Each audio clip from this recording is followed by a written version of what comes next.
Hey, welcome to another Live with Tim.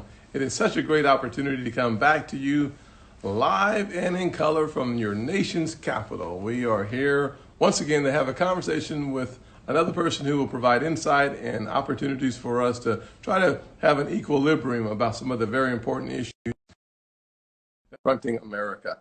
As you know, we're working on the COVID-19 relief packages. We are certainly going to do all that we can to put ourselves in the best position to succeed. Now, for those of you who may not be familiar with my guest today is a very strong actor. Chris was with us. Chris Evans, how are you, man? How are you? Very well. It's my first Instagram Live. I love it. This is fantastic. I like when people do this the first time with us. I will say that I'm a huge fan of Marvel, and I'm a huge fan of Captain America, and you are Captain America. So I know we're not necessarily here to have a conversation about the next iteration of Marvel movies or what Captain America is going to do next, but there is a special young man in South Carolina. His name is Nathan Branton. He's 16 years old.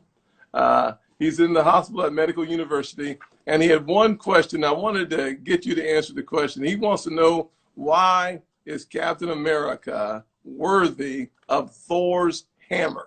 Now, that's an important question as a kid who grew up reading comic books about Thor, Captain America, Black Falcon. That's a great question. Why is Captain America worthy of Thor's That's a great question. hammer? I mean, it's a great question. I think it's because he's dedicated his life to the service of others. I think he's brave, and I think he's selfless, and I think he has all the traits of a hero, but it's not something he was just born with. I think he was born with the potential. Yes.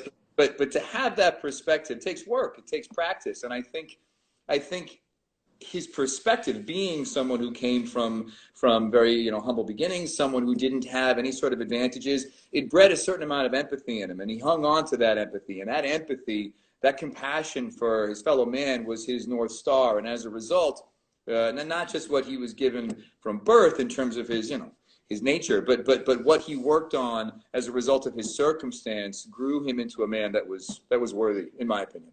Well, that's a great answer. Thank you very much, Chris. Now, I'll say this to Nathan. We both hope that you get well soon. Thank you for A, participating today, and B, watching. And we're going to now bridge over to a more serious, not frankly more serious for Nathan, because Nathan, Thor's hammer is about as serious as it gets. I kind of agree with that part. Yes. However, to transition over to a more politically centric part of the conversation, let me say this, that Thor's hammer and the integrity of Thor's hammer is really important to having a platform designed around giving both sides of arguments or of issues a chance to be heard in your own voice. And something that you're doing, that I gotta say, I respect it. We may not agree on all the issues, but I really respect that you are taking the time to hear both sides of issues through your new platform. And I frankly just recently talked about school choice on a platform that you're responsible for. Will you talk about that for just a minute or two? Sure, yeah. Well, the platform is called The Starting Point, that you were very kind to participate in. And yeah, you did just contribute. You continue to contribute. You've been a huge help to us. But yeah, the platform is designed primarily to create participation, because I do think you need an electorate that is involved in the political process. But I also think people are I think people are a little exhausted with this polarized aggression that we feel when we tune into the political landscape. Feels a little harsh right now, and Yes.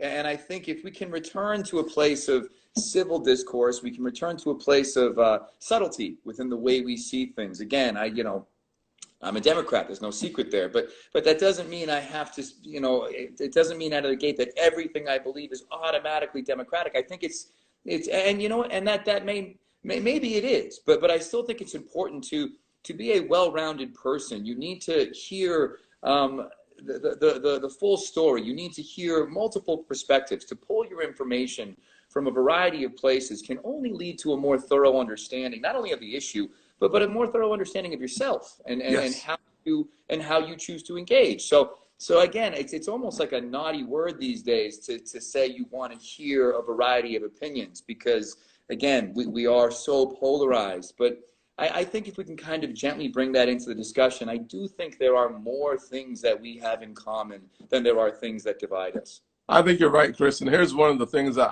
one of the reasons why I respect your position. I'm obviously a very clear and consistent Republican with conservative values that spring from my faith and from my experience, from my childhood, and frankly, as a business owner, from my business misfortune and fortune. And so that's a place where one of the things I've appreciated about our conversations in the past is that you and I seem to agree to disagree without being disagreeable.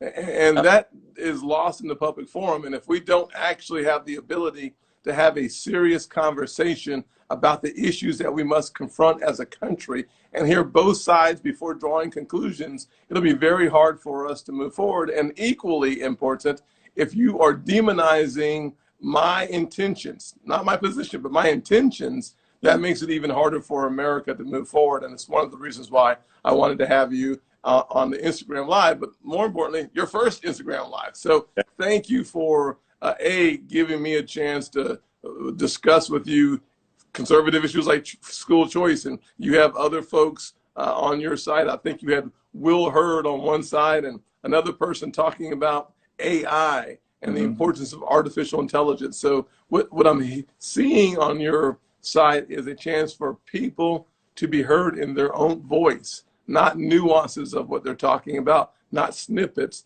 but a real conversation, a dialogue. And that is so, so important for the nation, because I agree that we have probably 80 or 90% in common on the different sides. The key is where we don't see eye to eye, can we even talk about it?